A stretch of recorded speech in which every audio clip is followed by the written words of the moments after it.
एक भयानक काली रात और सुनसान जगह में बना ये घर, जहां एक रात गुजारी मीनू ने।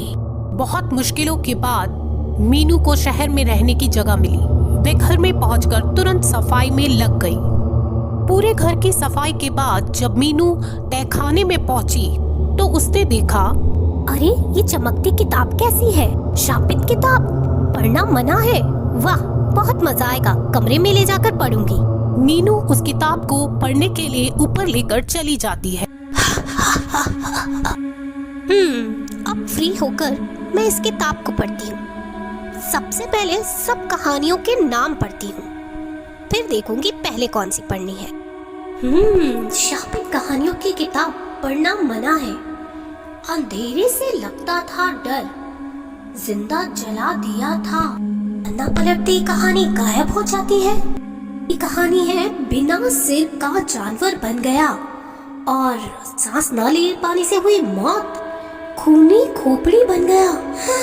हे भगवान, खूनी चुड़ैल, ये क्या लिखा है? आखिरी पेज पढ़ना मत भूलना, नहीं तो मरोगी तुम। मीनू पहली ही कहानी पढ़ रही होती है कि कमरे में अंधेरा छा जाता है। कौन हो तुम?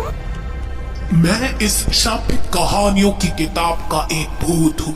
अभी सभी भूत और चुड़ैल तुम्हारे पास आने वाले हैं। इस किताब को पढ़ती रहो, रुको नहीं। मुझे यहाँ नहीं रुकना, मैं भाग जाऊंगी यहाँ से। तू कहीं भाग नहीं सकती। आओ यहाँ। कहाँ जाऊँ अब? क्या करूँ मैं? तभी मीनू को रोते हुए ख्याल आता है कि रोने से कुछ नहीं होगा। उसे अपनी जान बचाने के लिए हिम्मत बटोरनी होगी और वह कहानियों को दोबारा पढ़ने बैठ जाती है। कमरे में अंधेरा छा जाता है और चुड़ैल की आवाज आती। मुझे छोड़ दो। तो तू है अगली शिकार? अब और क्या होने वाला है यहाँ? उदास चेहरे के साथ मीनू चालाकी से आखिरी पन्ने को पढ़ रही थी। तभी उसकी नजर बिना सर वाले जानवर पर पड़ी। वह डरकर आंखें बंद कर चिल्लाकर रोने लगी और वह उसके पास से गुजर गया।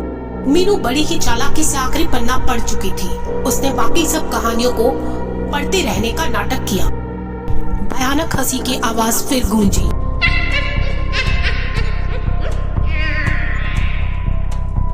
एक सरकटी चुड़ैल की आत्मा वहां से गुजरी और दम घोट देने वाला काला धुआं कमरे में फैलने लगा।